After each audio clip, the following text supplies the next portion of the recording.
Welcome to BookyRookie. Discover the classics like never before with BookyRookie. Dive into the world's greatest books through easy-to-understand summaries, top-quality translations, and immersive audio. Stream with BookyRookie, learn, and give back. www.bookyrookie.com.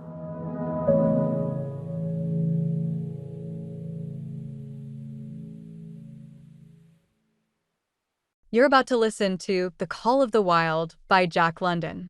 Love it, have thoughts, or want to read the book? Check us out at www.bookyrookie.com. You're about to listen to Chapter 1, Into the Primitive. Ancient desires, restless and confined by tradition, awaken once more with a wild vigor from their winter slumber. If Buck had the ability to read the newspapers, he would have been aware of the looming trouble. This wasn't just a problem for him, but for every robust, furry dog from Puget Sound to San Diego. Adventurers had stumbled upon gold in the Arctic's dark expanse. Companies were hyping this discovery, causing a flood of men to the north. These men were in need of dogs. They sought out the strong and furry to endure the labor and the cold. Buck's home was in the sunny Santa Clara Valley, at a place known as Judge Miller's estate. The large house sat back from the road, nestled among trees. Its wide, cool veranda was partially visible through the foliage. Gravel driveways snaked through expansive lawns and under tall poplars to the house. The back of the property was even more generous. It boasted large stables, rows of vine-covered cottages for servants, a variety of outbuildings, grape arbors, green fields, orchards, and berry patches.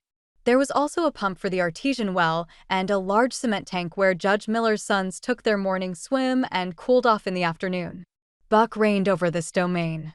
He was born here and had spent his 4 years of life here. Other dogs were present, of course, in such a vast place, but they were insignificant. They lived in the busy kennels or hid away in the house like Toots, the Japanese pug, or Isabel, the Mexican hairless. These odd pets hardly ever ventured outdoors. In contrast, at least 20 fox terriers made bold promises of chase to Toots and Isabel, who watched from the safety of the windows, shielded by housemaids with brooms and mops. Buck was not confined to the house or a kennel. He owned the place. He dived into the swimming tank and hunted with the judge's sons. He walked with Molly and Alice, the judge's daughters, in the twilight or dawn. On cold nights, he rested at the judge's feet by the warm library fire. He gave rides to the judge's grandsons on his back, played with them in the grass, and watched over them during their daring explorations to the fountain and the paddocks, and even to the berry patches. He moved with authority among the terriers and paid no mind to Toots and Isabel. Buck was the undisputed king, ruling over all of Judge Miller's place, including the people. Buck's father, Elmo, was a massive Saint Bernard who never left the judge's side, and Buck was on track to be just as devoted. Though not as big, weighing in at 140 pounds due to his mother, Shep, being a Scotch shepherd dog, Buck carried himself with a noble air. Good living and widespread admiration lent him a dignified presence. Over the past 4 years, since his days as a pup, he had enjoyed a life of leisure, much like a well-fed aristocrat. He had a healthy dose of self-pride and a touch of ego, common among country gentry in their isolated world. Yet, he avoided becoming a spoiled pet by engaging in hunting and other outdoor pursuits, which kept him fit and toned. His love for water was both a joy and a way to stay healthy. In the autumn of 1897, when the Klondike Gold Rush lured men to the icy north, this was the sort of dog Buck was. However, Buck was unaware of the news and oblivious to the fact that Manuel, a gardener's assistant, was bad company. Manuel was addicted to playing the Chinese lottery and had a misguided belief in a gambling system, a flaw that was sure to be his downfall. Gambling required cash, and his meager earnings couldn't support his family's needs. While the judge attended a Raisin Growers Association meeting and the boys set up an athletic club, Manuel committed his betrayal. No one noticed as he and Buck left through the orchard for what Buck assumed was a simple walk. Only one person saw them reach the small flag station called College Park. There, Manuel spoke with a stranger and money exchanged hands. The stranger suggested securing Buck before the handover, and Manuel complied, looping a sturdy rope around Buck's neck. Manuel advised a twist would ensure control, and the stranger agreed without hesitation. Buck accepted the rope with composure, having learned to trust familiar humans and their wisdom. But when the stranger took hold of the rope's ends, Buck felt a warning growl rise within him. He believed a mere sign of his displeasure would be enough. Yet, to his shock, the rope tightened, cutting off his breath. In a sudden fury, Buck lunged at the man, only to be swiftly overpowered and thrown onto his back. Buck fought desperately, gasping for air, his tongue hanging out, his body straining against the constricting rope. Never before had he experienced such cruel treatment, and never had he felt such rage. But as his strength waned and his vision blurred, he knew nothing more when the train was signaled to stop and the two men tossed him into the baggage car. Suddenly, he became vaguely conscious of a pain in his tongue and the jarring motion of being transported in some vehicle. The loud whistle of a train at a crossing place confirmed his location. His frequent travels with the judge had made the sensation of riding in a baggage car all too familiar. When he opened his eyes, a fierce anger surged within him, the kind only a kidnapped monarch could feel. He quickly defended himself against an attacker, biting the man's hand and not letting go until he lost consciousness once more. The man, nursing his injured hand, explained to an inquisitive baggage man that Buck was prone to fits and was being taken to San Francisco for a potential cure by a skilled dog doctor. Later, in a small shed behind a San Francisco bar, the man expressed regret about his task, stating he was paid only $50 for it and wouldn't do it again for $1,000. His hand was bandaged, and his pants were torn from the knee down. The bar owner inquired about the payment of the other person involved, to which the man responded it was $100. The bar owner commented on the value of their cargo, implying Buck's worth. The man examined his wounded hand, hoping to avoid rabies. Despite the excruciating pain in his throat and tongue, Buck tried to confront those who tormented him but was overpowered and choked until they removed his heavy brass collar. Then, he was unceremoniously thrown into a crate resembling a cage. He spent the rest of the night in the crate, filled with anger and hurt pride, unable to grasp the reason behind his capture and confinement. An ominous feeling of doom weighed on him. He would rise expectantly with each opening of the shed door, hoping to see the judge or his boys, only to be met with the bar owner's intrusive gaze. His would-be joyful barks turned into menacing growls. The bar owner left him alone, and by morning, 4 men arrived to transport the crate. Buck, seeing their rough appearance, braced himself for more torment and snarled at them through the bars, but they only provoked him further. Realizing their intent, he eventually resigned himself to their actions, allowing them to move the crate into a wagon. Buck's journey continued as he passed through numerous hands, was transported by various vehicles, and finally placed in an express train car. For 2 full days and nights, the express car rattled on, pulled by screeching trains, while Buck, trapped inside, refused food and water. Angered, he had responded to the express messenger's initial attempts to approach him with growls, and they had teased him in return. His furious attempts to break free from the bars, his body shaking and saliva foaming, were met with laughter and mockery. They imitated dogs barking and cats meowing, flapping their arms and crowing, finding amusement in his rage. Buck knew it was foolish, but it insulted his pride even more, fueling his anger to new heights. The lack of water tormented him, intensifying his fury to an unbearable level. Already sensitive and on edge, the mistreatment had pushed him into a feverish state, worsened by his dry and swollen throat and tongue. One consolation was the removal of the rope from his neck, which had previously given his captors an edge. Resolute, Buck was determined to prevent them from ever placing a rope around his neck again. Over the 2 torturous days and nights, he gathered a storm of wrath, promising trouble for whoever crossed him next. His eyes turned the color of blood, and he transformed into a beast consumed by rage, unrecognizable even to the judge.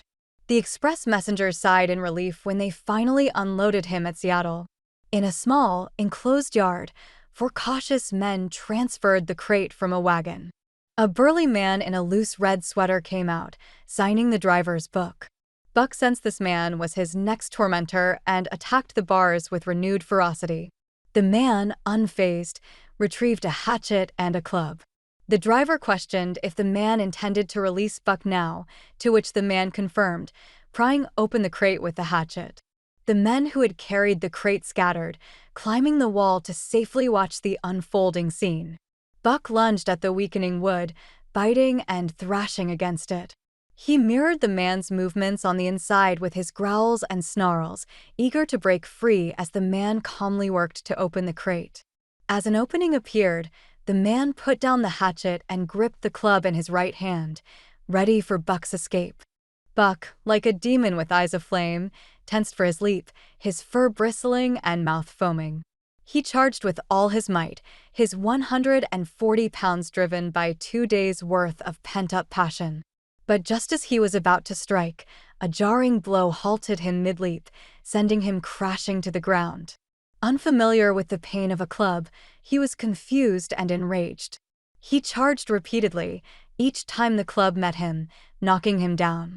Despite the repeated blows, his madness drove him on, heedless of the danger. Reeling from a severe hit, he staggered to his feet, too stunned to charge. He stumbled weakly, blood streaming from his nose, mouth, and ears, his once glorious fur now matted with blood-stained drool. The man approached and delivered a brutal strike to his nose. The pain was unbearable, surpassing all he had suffered before. With a roar reminiscent of a lion, he launched at the man once more. But the man, deftly switching his club from one hand to the other, grabbed Buck under his jaw, twisting and pulling him down. Buck spun through the air, then slammed into the ground, head and chest first. He charged for the last time. The man landed a calculated, powerful blow and Buck collapsed, senseless. One onlooker praised the man's skill in dog training. Another expressed a preference for breaking horses, even on Sundays, as he got onto the wagon and set the horses in motion. Buck regained consciousness, but not his strength. He lay motionless, observing the man in the red sweater. The man spoke to Buck, reassuring him that their fight was over. He explained that good behavior would lead to a good life, but disobedience would result in punishment. As he spoke, he fearlessly stroked Buck's head, which had just endured his harsh blows. Although Buck bristled at the touch, he did not resist. When offered water, he drank with eagerness and later devoured a meal of raw meat from the man's hand. He understood he was defeated but not broken. He recognized that he stood no chance against a man armed with a club. This lesson was seared into his memory. The club symbolized a primitive rule that he had to accept. Life seemed harsher, yet he faced it unflinchingly, his natural cunning fully awakened. As time passed, he watched other dogs arrive and fall under the man's control. Each violent episode reinforced the lesson: a man with a club was a master to be obeyed. Buck never sought to please the man, though he saw other beaten dogs do so. He also witnessed a defiant dog that wouldn't yield or obey, ultimately killed in the struggle for dominance. Occasionally, strangers would come, speaking in various persuasive ways to the man in the red sweater. Money would change hands, and the strangers would leave with one or more dogs. Buck wondered where they went, as they never returned. Fear of the unknown weighed on him, yet he felt relief each time he was not chosen. In the end, Buck's fate was sealed by a small, shriveled man who spoke a jumbled mix of English and a barrage of odd curses that Buck couldn't grasp. This man, upon spotting Buck, was impressed by his strength and inquired about his price. The man in the red sweater quickly stated that Buck would cost $300, a fair price given the government was footing the bill, leaving no room for complaint from the buyer, Perrault. Perrault, with a smile on his face, accepted the deal. Dog prices had skyrocketed due to high demand, and Buck was indeed an exceptional specimen. The Canadian government would not suffer a loss, and its messages would not be delayed. Perrault, an expert on dogs, recognized Buck's rarity, silently appraising him as 1 in 10,000. As money exchanged hands, Buck wasn't taken aback to find himself and Curly, a friendly Newfoundland, being led away by the diminutive man.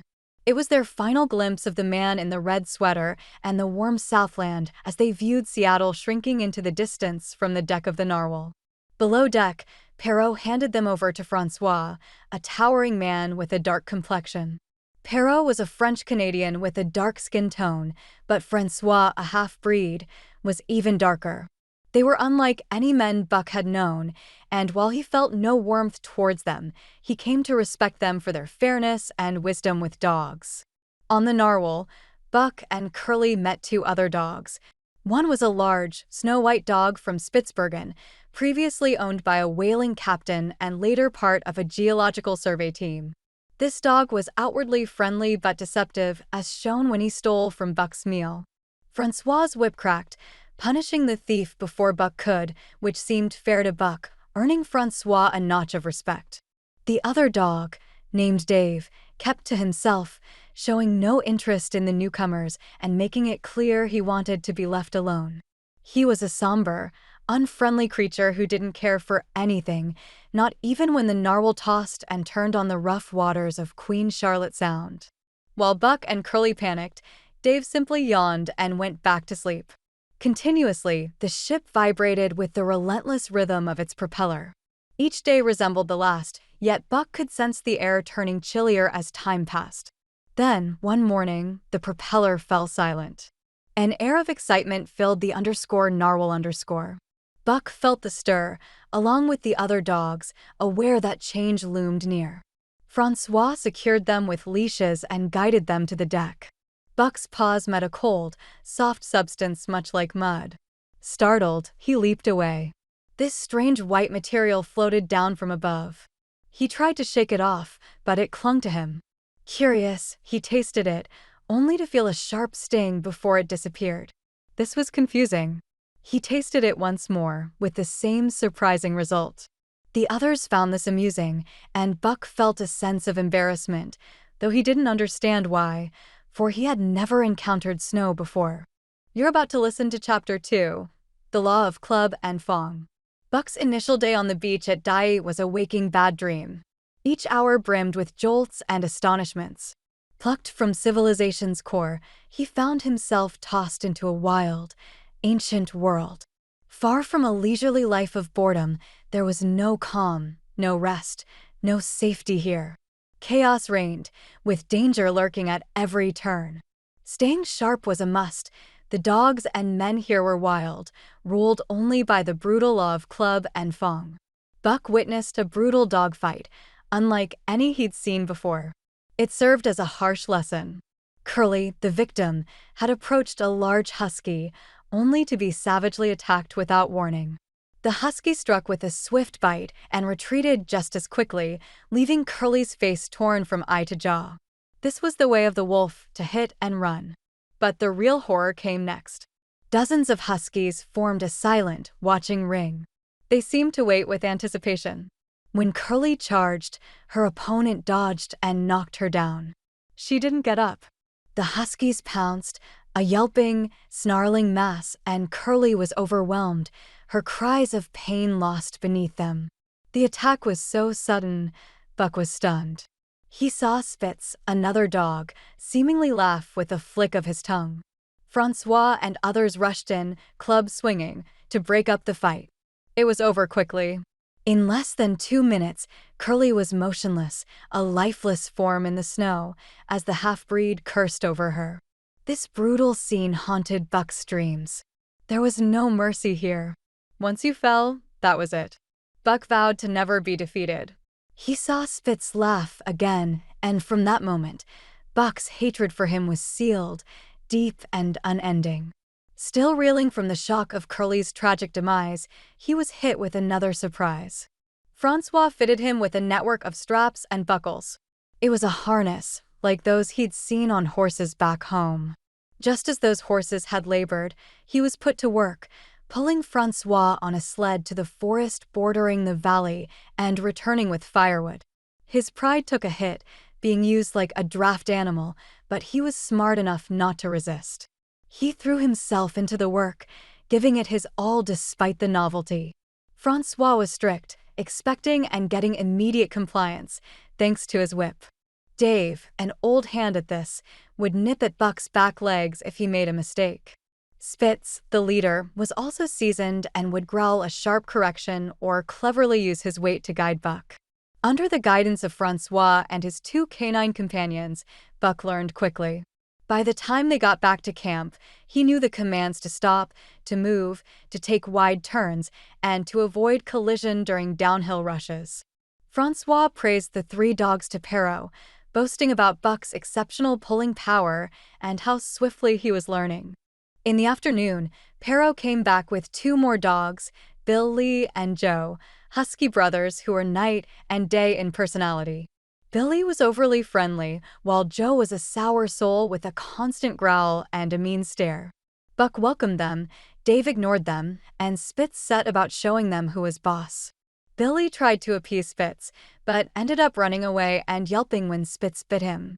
Joe, on the other hand, faced Spitz head-on, looking fierce and ready to fight, making Spitz give up on trying to discipline him. Instead, Spitz took out his frustration on the hapless Billy, chasing him to the edge of the camp. By evening, Perrault brought in another dog, Solex, a weathered husky with a storied face and a single eye that demanded respect.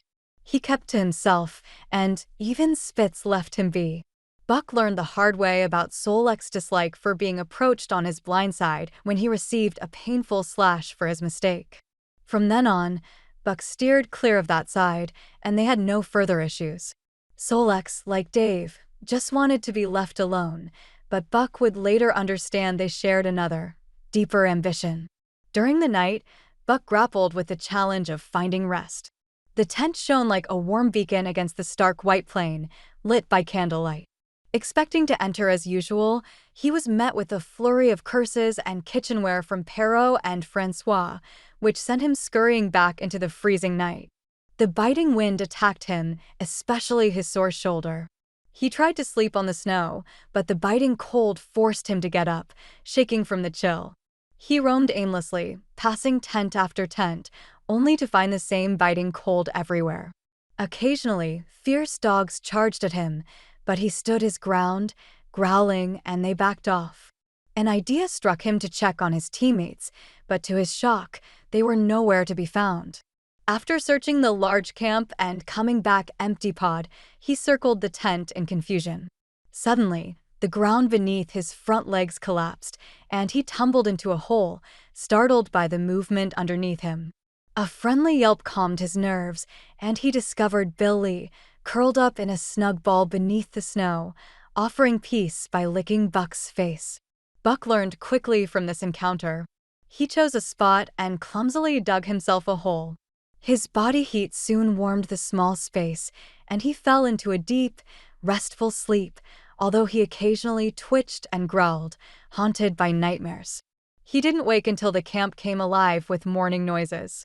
He was disoriented at first, buried under fresh snow. Panic surged through him, the instinctive fear of being trapped. His body tensed, his fur bristled, and with a fierce snarl, he leaped into the daylight, sending a cloud of snow into the air. Landing on his feet, he saw the camp around him and remembered everything up to the cozy hole he had dug the night before. Francois spotted him and expressed his amazement at how quickly Buck was adapting to his new life. Perrault, who was on an important mission for the Canadian government and needed the best dogs, nodded in agreement, pleased with Buck's progress. Within 60 minutes, the husky team grew by 3, reaching a total of 9. Shortly after, they were harnessed and heading up the trail toward Dye Canyon. Buck was relieved to leave and found the tough work surprisingly bearable. He was struck by the team's enthusiasm, which also sparked something in him. Dave and Solex, previously indifferent, were now energized by the harness, keen to work well and quickly frustrated by any holdups that slowed them down. For them, pulling the sled seemed their ultimate purpose. Dave, the wheeler, led the way with Buck and Solex following. The rest lined up ahead to Spitz, the leader. Buck, sandwiched between Dave and Solex, learned from them. They were quick to correct his mistakes, using their sharp teeth when needed. Dave was just and wise, only biting Buck when necessary, which proved more effective than resisting. Once, when Buck got tangled and caused a delay, Dave and Solex didn't hesitate to discipline him. The mess worsened, but Buck made sure to avoid such errors in the future. By day's end, he had improved so much that the others stopped correcting him, and the whips of Francois and Perrault were used less. Perrault even took the time to inspect Buck's paws carefully. The journey was tough, passing through sheep camp, the scales, and beyond the timberline. They crossed deep glaciers and the formidable Chilkoot Divide, descending to the lakes in the craters of extinct volcanoes. They reached the bustling camp at Lake Bennett late at night, where goal seekers were preparing for the spring thaw. Buck burrowed into the snow for a well-deserved rest, but the next morning, he was back in harness. They covered 40 miles on a well-packed trail, but the following days were tougher as they forged their own path. Perrault often went ahead, packing down the snow, with Francois occasionally taking his place. Perrault's swift pace was driven by his expertise in navigating the treacherous ice, especially where the ice was thin or non-existent over swift water. Buck worked tirelessly, day in and day out. They would set off before dawn and only stop when night fell, having covered many miles. They ate a small portion of fish and slept in the snow. Buck was always hungry. His daily share of salmon was never enough to satisfy him.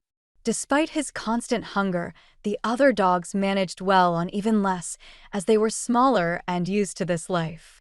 His old habits of being choosy with food quickly disappeared. Finishing their meals quickly, his companions would snatch away any leftovers. He had no way to defend his share. To cope, Buck started eating quickly too, and driven by hunger, he even took food that wasn't his. He observed and adapted. After watching Pike, a cunning new dog, stealthily take bacon, Buck did the same the next day, escaping with a larger piece. Although there was an uproar, Buck went unnoticed, while the clumsy dub was blamed and punished. Buck's first act of theft showed he could survive in the harsh Northland. It was a sign of his adaptability and his ability to change with his environment. This was a necessity for survival, as any moral considerations he had before were now a disadvantage. In this new world, those who considered such morals were doomed to fail. Buck didn't think this through. He simply fit in. He had never avoided a fight, but now he had learned a more basic rule of survival. In his past life, he might have fought for a moral cause, but now he had learned to prioritize his safety. He didn't steal for fun, but out of necessity, and he did so with cunning, respecting the harsh laws of this new world. The things he did were simply because they were necessary. His transformation was swift. His muscles turned to steel, and he grew numb to common pain. He learned to be frugal with his resources, both inside and out. He could stomach the foulest food, and his digestive system would wring out every bit of nourishment. His blood then delivered it to every corner of his body, fortifying his tissues into the most resilient and robust fibers. His vision and sense of smell sharpened tremendously, while his hearing became so sensitive that even asleep, he could detect the slightest noise and discern whether it signaled safety or danger. He mastered the skill of gnawing the ice from between his paws, and when parched, he'd shatter the icy layer atop water with powerful foreleg strikes. His most striking ability was to predict the wind's direction a whole night in advance. Regardless of how still the air was when he settled down, he'd wake to find himself downwind, cozy and protected. Experience wasn't his only teacher. Dormant instincts reawakened. The tame years fell away, and he recalled the early days of his kind, when wild dogs hunted in packs and chased down their prey. Fighting came naturally to him, through quick, sharp snaps and slashes, just as his ancestors did. These ancient skills emerged effortlessly, as if he'd always known them. And on quiet, frosty nights, when he tilted his head to the stars and let out a long, mournful howl, it was as though his forebears were howling through him, their voices echoing their sorrows and the essence of the cold, rigid darkness. Thus, he reclaimed his heritage, driven by the lure of gold in the north and the meager earnings of a gardener's assistant named Manuel, who couldn't stretch his pay to cover his wife's needs and those of his many little ones. You're about to listen to Chapter 3, the dominant primordial beast. Buck's primal instincts were powerful and kept growing as he faced the tough life on the trail. This growth was hidden as his fresh cleverness brought him balance and control. He was too focused on adapting to his new environment to relax. He didn't start fights and tried to avoid them. He acted with thoughtfulness, avoiding hasty decisions. Despite his deep dislike for Spitz, he kept his cool, steering clear of aggression. Spitz, sensing a strong competitor in Buck, never missed a chance to show his aggression. He would go out of his way to provoke Buck, hoping to incite a deadly battle. An unexpected event early in their journey prevented this from happening sooner. They set up a dismal camp by Lake Labarge amid harsh conditions. With a rock wall behind and the lake's ice as their floor, they had to make do without a tent and with minimal fire. Buck found a cozy spot under a protective rock. He hesitated to leave it even for the fish Francois thawed for them. When Buck finished eating and returned, he